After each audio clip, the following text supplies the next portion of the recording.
Hello అండి, నేను ఇంకో చికెన్ రెసిపీతో ఈరోజు మీ ముందుకు వచ్చేసాను. ఈరోజు చికెన్ రోస్ట్ చేయబోతున్నాను. రోజు చికెన్ రోస్ట్ చికెన్ రెసిపీ అన్నీ చికెన్ తోటే చెప్తున్నానని అనుకుంటున్నారా? అదేం లేదు. ఈరోజు మా అత్తయ్య గారు చేసే చికెన్ రోస్ట్ ఎలా ఉంటుందో మీకు చూపించాలనుకుంటున్నాను. నేను ముందుగా 1/2 kg చికెన్ తీసుకున్నాను. ఆ చికెన్ బాగా వాష్ చేసి పక్కన పెట్టుకోవాలి. స్టవ్ వెలిగించి స్టవ్ మీద బాండీ పెట్టుకొని ఆయిల్ వేడెక్కిన తర్వాత ఆనియన్స్ వేసి బాగా గోల్డెన్ బ్రౌన్ కలర్ వచ్చేంత వరకు వేయించుకోవాలి. తర్వాత దీంట్లో 2 పచ్చిమిరపకాయలు నిలువుగా కట్ చేసి వేసుకోవాలి. ఈ 2 బాగా ఫ్రై అయిన తర్వాత రుచికి సరిపడా సాల్ట్ వేసుకొని 1 2 స్పూన్స్ అల్లం వెల్లుల్లిపాయ పేస్ట్ వేసుకొని పచ్చివాసన పోయేంత వరకు వేయించుకోవాలి. ఇప్పుడే ఇంకా అసలైన సీక్రెట్ చెప్తున్నాను, మా అత్తయ్య గారి సీక్రెట్ ఇది. మా అత్తయ్య ఇప్పుడు ఒక మసాలా పేస్ట్ వేస్తారు. అందులో వాడే ఇంగ్రీడియంట్స్ ఏంటంటే దాల్చిన చెక్క, లవంగాలు, యాలకులు, గసగసాలు, ఈ 4 కలిపి పేస్ట్ చేసి వేస్తారంటండి. అదే చికెన్కి మంచి టేస్ట్ వస్తుంది.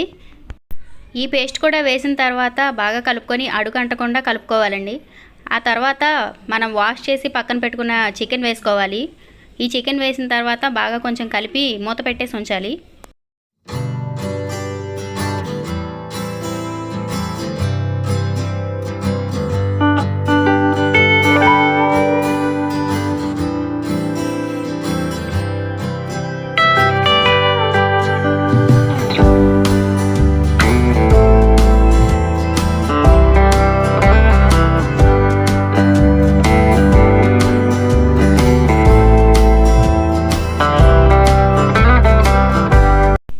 ఇప్పుడు కొంచెం పసుపు వేసి మొత్తం ఒకసారి కలుపుకొని మళ్ళీ చికెన్లో వాటర్ మొత్తం బయటకు వచ్చేంత వరకు మూత పెట్టి మగ్గబెట్టుకోవాలి.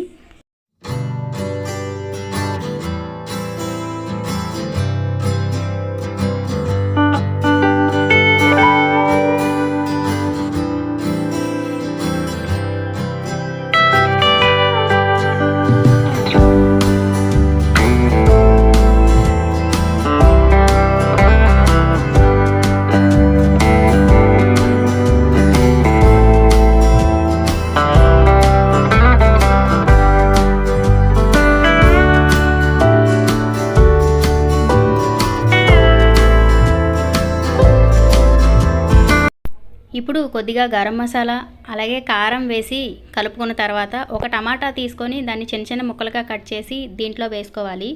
అలా వేసి కలిపిన తర్వాత మళ్ళీ మూత పెట్టి చికెన్లో వాటర్, ఇప్పుడు చూసారు కదా చికెన్లో వాటర్ ఎలా ఉందో, ఈ వాటర్ మొత్తం ఇంకిపోయేంత వరకు మూత పెట్టి మగ్గబెట్టుకోవాలి.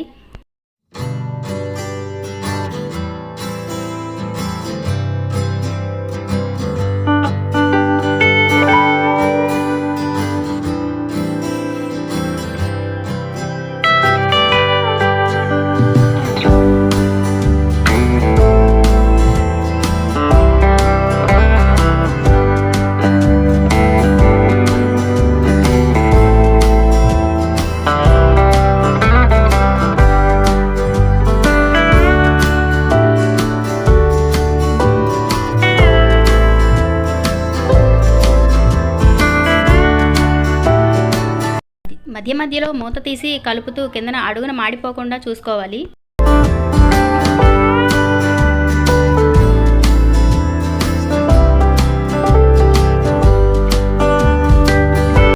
ఇలా వాటర్ మొత్తం ఇంకిపోయిన తర్వాత కొద్దిగా చికెన్ మసాలా వేసుకొని మళ్ళీ ఒకసారి కలిపేసి మూత పెట్టేసి ఉంచుకోవాలి.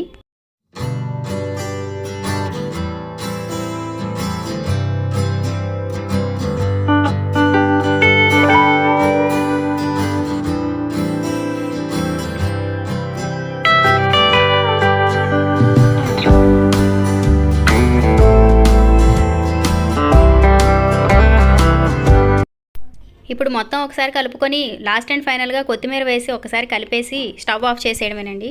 ఇంకా అంతే, ఇక్కడితో రోస్టెడ్ చికెన్ రెడీ అయిపోయింది. మేమందరం వెయిటింగ్ ఈ చికెన్ కోసం. అత్తయ్య తొందరగా కానివ్వండి.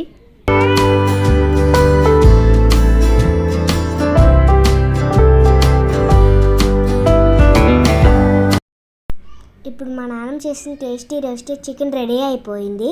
ఈ వీడియో కనుక మీకు నచ్చినట్లయితే లైక్ చేయండి, షేర్ చేయండి, సబ్స్క్రైబ్ చేయండి. Thank you friends.